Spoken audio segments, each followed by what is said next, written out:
क्या नाम है आपका सर? मेरा नाम हितलाल दास है। कहाँ रहते हैं? मैं गोपालपुर रहता हूँ। जी मैं जानना चाहता हूँ आपसे, जिस तरह से जो है हमारे 20 फौजी जो है शहीद हुए हैं और उधर जो है 50 के लगभग में मारे गए हैं चीन के, तो इसके लेकर आप कितना उत्साहित हैं और क्या बताना चाहते हैं आप देश के हित में? देखिए, उत्साहित तो बहुत हूँ। अभी तो नीचे मैं भी सुना हूँ, देखा हूँ, जितने सारे हमारे जो जो मरे थे उनका बदला लिया गया और उन्होंने 40-50 जो ये आर्मी है उसको मार दिया गया। इससे तो मैं बहुत खुश हूँ। मैं ही क्यों, पूरे देश की जनता खुश है ये न्यूज देखकर। जी, तो जिस तरह से आज जो है शौर्य पराक्रम फौजियों का देखा जा रहा है, बहुत उत्साहित होकर मरते मरते जो हमारे 20 बलिदान हुए हैं, शहीद हुए हैं, इसे बड़ा गौरवान्वित महसूस हो रहा है। और इसके लिए आप क्या बताना चाहें? सर, गौरव करने वाली बात ही है। ऐसा कौन सा हिंदुस्तानी नहीं होगा जो इस बात पे गौरव नहीं करे। ये खबर ही सुनकर इतना सब खुश है कि लोग सब आपस में एक दूसरे खुल के चर्चा कर रहे हैं कि नहीं, ऐसा किया, इन्होंने बहुत अच्छा काम किया। अब मुझे तो यहाँ तक लगा कि जो भारत जो अपना जो मंत्रालय है और भारत सरकार जो काम कर रहे हैं, सीमा पे विमान उड़ाना, लड़ाकू विमान जो उड़ा रहे हैं अपनी सीमा के अंदर, वो भी हमने देखा तो मुझे अच्छा लगा। और जो सेना का पराक्रम दिखा रहे हैं वो भी अच्छा लगा। जो हमारे देश के प्रधानमंत्री जो कर रहे हैं कि हम एक इंच ज़मीन नहीं देंगे किसी विदेशी को, वो भी मुझे अच्छा लगा। हाँ, अलबत्ता कुछ राजनीतिक दल ऐसे हैं जो इस बात से सहमत नहीं है। ये तो अब बात है, इसके बारे में तो कोई कुछ नहीं कहेगा। जिनको जैसा मुंह वैसी बात है, लेकिन उनको भी जरा देश के बारे में संभल के बोलना चाहिए। जी, जिस तरह से पक्ष विपक्ष के लोग जो है तू मैं हो रहा है, इसे लेकर आप क्या बताना चाहते हैं? इस बात से तो मैं बहुत आहत हूँ कि इस हाल में भी हमारे देश में राजनीतिकरण हो रही है। इस हाल में तो सभी, हालांकि पक्ष विपक्ष में जितने विपक्षी अक्सना है वो सभी सरकार के साथ है। कुछ ऐसे विपक्षी दल है जो सरकार के खिलाफ चल रहे। क्यों? अपने वोट बैंक के लिए, कि सरकार के खिलाफ, उनका काम है कि सरकार के खिलाफ ही बोलो। सरकार अच्छा काम करे तो और बुरा काम करे तो बोलना उनको सरकार के खिलाफ ही है। हालांकि देश की जनता उनके बातों पे हमेशा नज़रअंदाज करती आ रही है।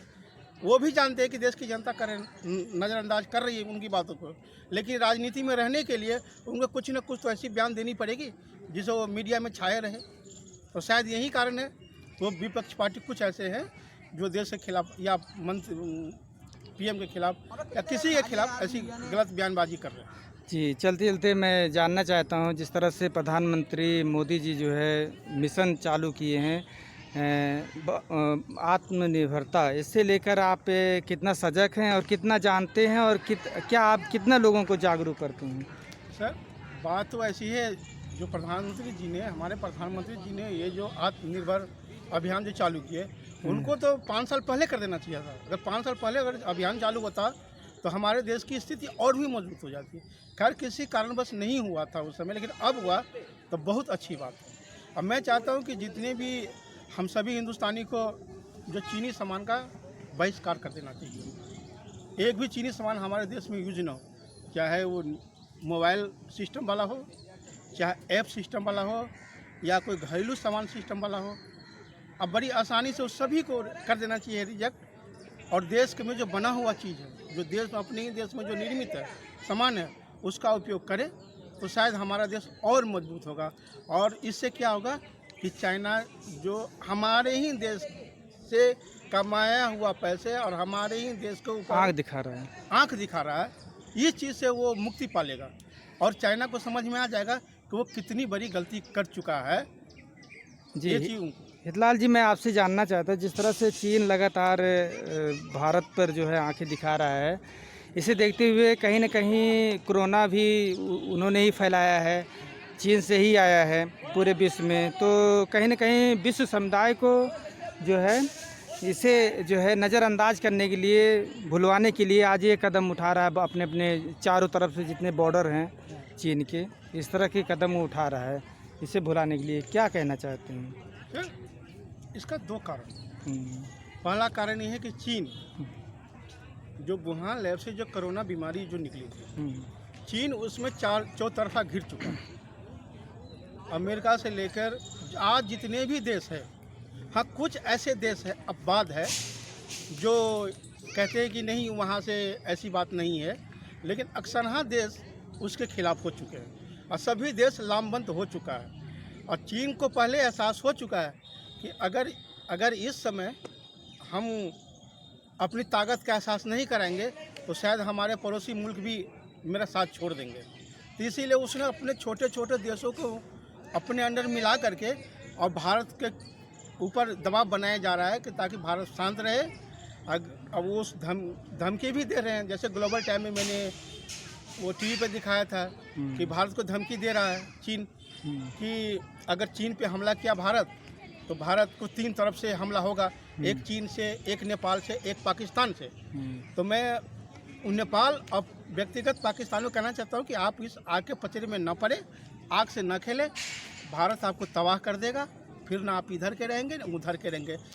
खास करके मैं इस बात में नेपाल को कहना चाहता हूँ कि नेपाल करके हमारी आपकी अच्छी मित्रता है, रिश्ते हैं, बेटी रोटी के नाते हैं। तो आप उस आग में न कूदे, आप भारत के साथ नेपाल का, चाइना का साथ छोड़े और भारत के साथ जैसे थे वैसे बन के रहे।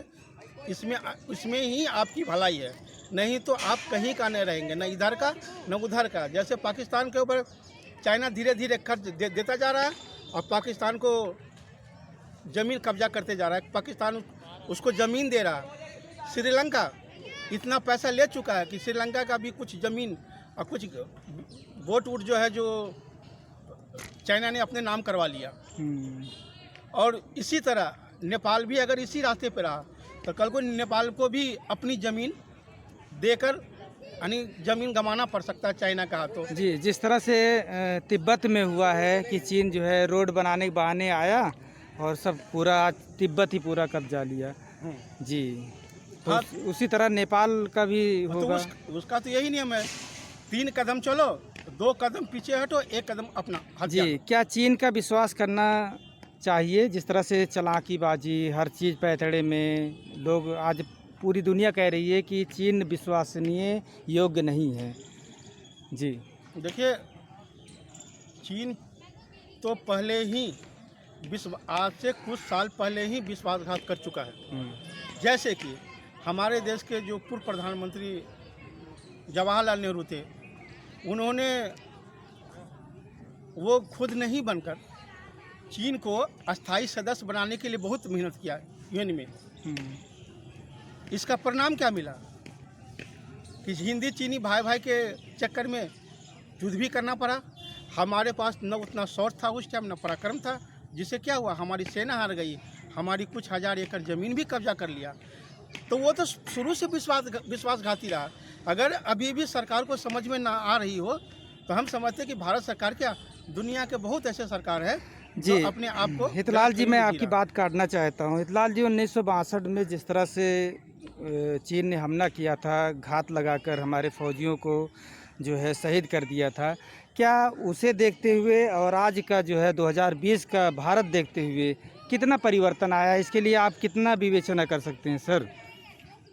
सच्ची बात ये बताऊं कि इससे हम बहुत खुश हैं। जो हमारी पहले की भारत थी और आज की भारत में बहुत फर्क है। हमारे माननीय प्रधानमंत्री जी ने जितना काम किया, हमारे माननीय प्रधानमंत्री जो भी काम किए हैं, बहुत अच्छा काम किए हैं।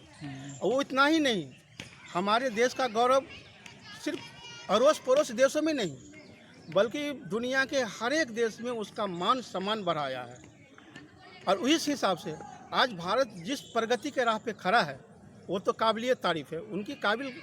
इनकी तारीफ़ करना ही कम होगा, क्योंकि हम जितनी तारीफ़ करेंगे और उतना ही कम होगा।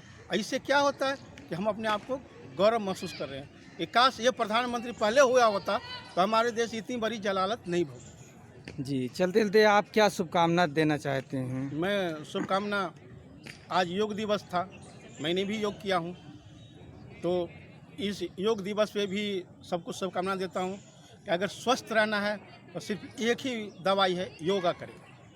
दूसरी बात, भारत ने जिस तरह से समाचार पर या टीवी चैनल के जरिए जो मैंने न्यूज़ देखा हूँ कि भारत ने इतना पराक्रम दिखाया, इतने सारी सेना को मार गिराया, यहाँ तक कि वहाँ के कर्नल को भी बंधक बना लिए थे भारत ने।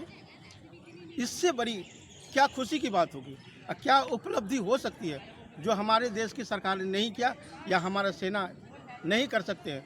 इसलिए हमारे देश पे गर्व है, योग दिवस पे गर्व है और सेना पे गर्व है। और कुछ कहना चाहते हैं सर? बस धन्यवाद जी आपकी। नमस्कार दोस्तों, मेरे चैनल को सब्सक्राइब, लाइक करें और आइकॉन को जरूर दबाएं ताकि आने वाले वीडियो को आपको नोटिफिकेशन मिल जाए। धन्यवाद।